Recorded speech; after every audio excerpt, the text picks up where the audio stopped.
بسم اللہ الرحمن الرحیم۔ اللہ اکبر، سبحان اللہ، الحمدللہ، استغفر اللہ، الصلاۃ والسلام علیک یا رسول اللہ صلی اللہ علیہ وآلہ وسلم۔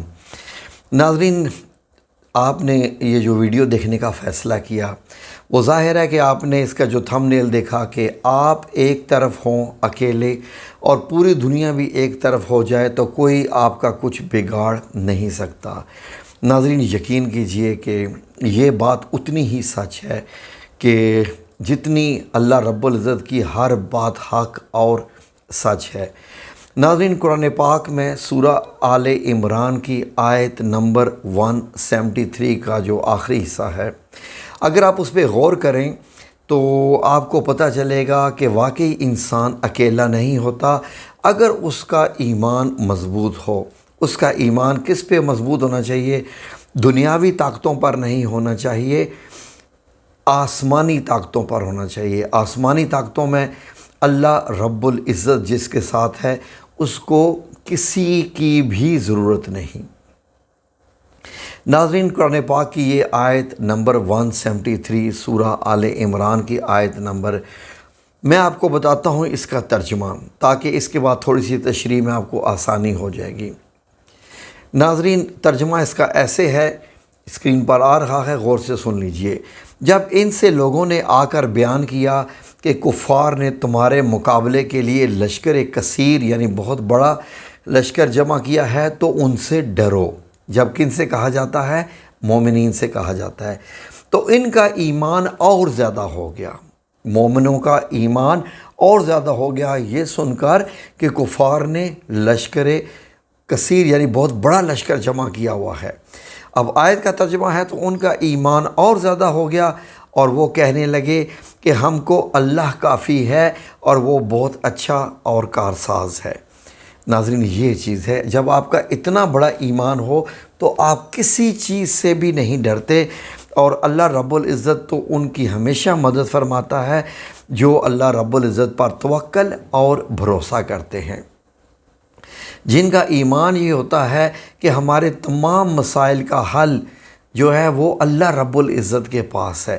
یہ دنیاوی مسائل تو کوئی حیثیت ہی نہیں رکھتے، کسی کے اوپر مقدمے ہو گئے ہیں، رشتے نہیں ہو رہے، کسی پہ الزام لگ گیا ہے، کسی کے اوپر رشتہ داروں نے کوئی جھگڑا شروع کر دیا ہے، یا گھر میں بھی ایسا ہوتا ہے کہ سب بعض دفعہ کسی ایک بہن بھائی کے سارے خلاف ہو جاتے ہیں اور وہ اکیلا رہ جاتا ہے۔ اگر وہ حق پر ہو تو وہ ان معاملات میں اللہ رب العزت کا ساتھ مانگے۔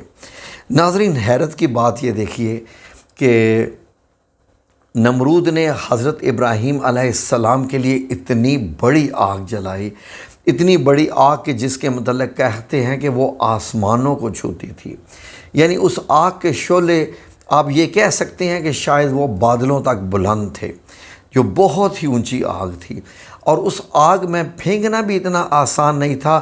اس کے لیے انہوں نے ایک مشین تیار کی، جیسے ایک غلیل ٹائپ کی مشین ہوتی ہے نا، کہ کھینچ کے ربر کے ذریعے باندھ کے دو پلرز کے دوران ہم اس کو پھینکیں گے آگ کے اندر۔ تو جب انہوں نے آگ کے اندر حضرت ابراہیم علیہ السلام کو پھینکا تو اس وقت کائنات کی ہر چیز اللہ رب العزت کی طرف دیکھ رہی تھی، تمام کے تمام فرشتے، چرند پرند، ہر چیز، اور اللہ رب العزت کی طرف دیکھ رہی تھی کہ آپ کا خلیل، آپ کا دوست کتنی مشکل میں ہے۔ تو اللہ رب العزت سے سب نے درخواست کی کہ اے اللہ رب العزت، آپ کا خلیل مشکل میں ہے، آپ اجازت فرمائیے۔ تو اللہ رب العزت نے فرشتے سے کہا، جاؤ جا کے پوچھو کیا کہتا ہے میرا دوست۔ اللہ کو تو معلوم ہے کہ دوست کا ایمان کتنا مضبوط ہے۔ تو فرشتہ حاضر ہوا اور حضرت ابراہیم علیہ السلام سے پوچھا، کوئی مدد چاہیے؟ آپ کو آگ میں پھینکا جا رہا ہے۔ حضرت ابراہیم علیہ السلام نے کیا کہا؟ حسبنا اللہ و نعم الوکیل، میرے لیے اللہ ہی کافی ہے اور وہ بہتر کارساز ہے، یعنی میرے تمام معاملات کے لیے وہی، اور فرشتہ لوٹ آیا۔ تو ناظرین، اللہ رب العزت نے آگ کو حکم دیا کہ ابراہیم علیہ السلام کے لیے، یعنی میرے خلیل کے لیے تو گل و گلزار بن جا، یہ نہیں کہ ٹھنڈی ہو جا۔ آگ تو گرم ہوتی ہے، کیونکہ ٹھنڈک سے بھی انسان کو تکلیف ہو سکتی ہے، بہت ٹھنڈک سے۔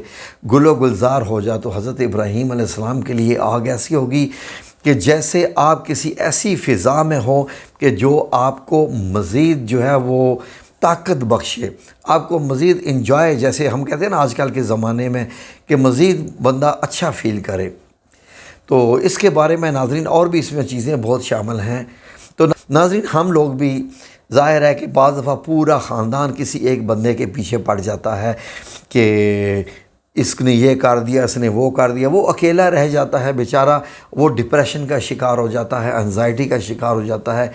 اگر کبھی آپ ایسا محسوس کریں کہ آپ آفس میں اکیلے رہ گئے ہیں، کبھی آپ ایسا محسوس کریں کہ خاندان میں اکیلے رہ گئے ہیں، اپنی فیکٹری میں جہاں آپ کام کرتے ہیں، اپنے رشتہ داروں میں، اپنے گھر میں، بھائی بہنوں میں آپ اکیلے رہ گئے ہیں، یا باہر کے ماحول میں سمجھیے کہ تاجروں نے آپ کو گھیر لیا ہے، آپ کے خلاف بہت بڑا کام کر رہے ہیں، یا حتیٰ کہ آپ کسی بھی شعبے سے تعلق رکھتے ہیں، تو ظاہر ہے کہ لوگ چلنے نہیں دیتے۔ تو آپ جب یہ سمجھیں کہ آپ اکیلے رہ گئے ہیں تو آپ نے کیا پڑھنا ہے، غور سے سن لیجئے۔ حسبنا اللہ و نعم الوکیل علی اللہ توکلنا، یہ ذہن میں رکھ لیجئے۔ یہ آپ نے دن میں کم از کم کسی ٹائم بھی جب دل کرے کم از کم 70 بار پڑھنی ہے، خواہ ایک ہی بار میں پڑھ لیں، ایک ہی نشست میں پڑھ لیں، یا مختلف اوقات میں پڑھتے رہیں۔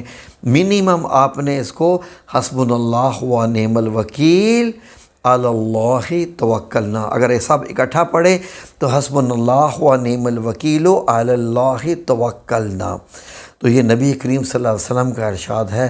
تو اللہ رب العزت کی مدد آپ کو ایسے آئے گی جیسے غزوہ بدر میں فرشتے اترے تھے جبل ملائکہ کے اوپر، تو اللہ رب العزت آپ کو ایسے آپ کو عزت، جیسے حضرت ابراہیم علیہ السلام کو اللہ رب العزت نے بچایا، اور اس طریقے سے حضرت عائشہ صدیقہ رضی اللہ عنہا کے بارے میں آیات تک نازل ہوں گی، تو اللہ رب العزت آپ کو بھی ایسے ہی بچائے گا۔ لوگ کہتے ہیں ویڈیو لمبی کر دیتے ہو، میں ریفرنس دیتا ہوں، آپ کو بتانا چاہتا ہوں کہ اس آیت کی کتنی پاور ہے۔ جو آیت آپ پڑھنے جا رہے ہیں یہ معمولی بات نہیں، یہ عرش کو ہلا دینے والے یہ کلمات ہیں۔ آپ دیکھیں گے کہ آپ کی مدد کو کیسے فرشتے اترتے، آپ کی مدد کے لیے اللہ رب العزت کیا سے کیا حکمتیں کرتا، پھر آپ کو پتہ چلے گا کہ اس بندے نے جو بتایا تھا، ہمارے 10-11 منٹ تو اس نے لیے تھے، لیکن اس نے ہماری آنکھیں کھول دی تھی۔ ٹھیک ہے جی، یہ وظیفہ اوپن وظیفہ ہے، کوئی اس کا وقت فکس نہیں ہے، کچھ بھی ایسا نہیں ہے، دن میں جب چاہیں اس وقت پڑھتے رہیں، وضو بغیر وضو جس حالت میں بھی آپ ہیں، خواتین بھی جب چاہیں پڑھ لیں۔ حسبنا اللہ و نعم الوکیل علی اللہ توکلنا، اور دیکھیے کہ آپ کے معاملات کیسے، آپ کو جواب دینے کی ضرورت نہیں ہے۔ کوئی آپ کے ساتھ جھگڑا کرنا چاہ رہا ہے، آپ کے اوپر فکریں کستا ہے، خاموشی کے ساتھ یہی آیت پڑھتے رہیں اپنے دل ہی دل میں، اور اللہ رب العزت کو بتا دیں کہ یا اللہ میرا توکل تجھ پر ایسا ہی ہے جیسے تیرے خلیل حضرت ابراہیم علیہ السلام کا اور تیرے حبیب نبی کریم صلی اللہ علیہ وآلہ وسلم کا۔ اور دیکھیے کہ کیسے آپ کے ساتھ اس دنیا میں ہی معجزات ہوتے۔ انشاءاللہ باذن اللہ تعالی دعاؤں میں یاد رکھیے گا۔ آمین یا رب العالمین برحمتک یا ارحم الراحمین۔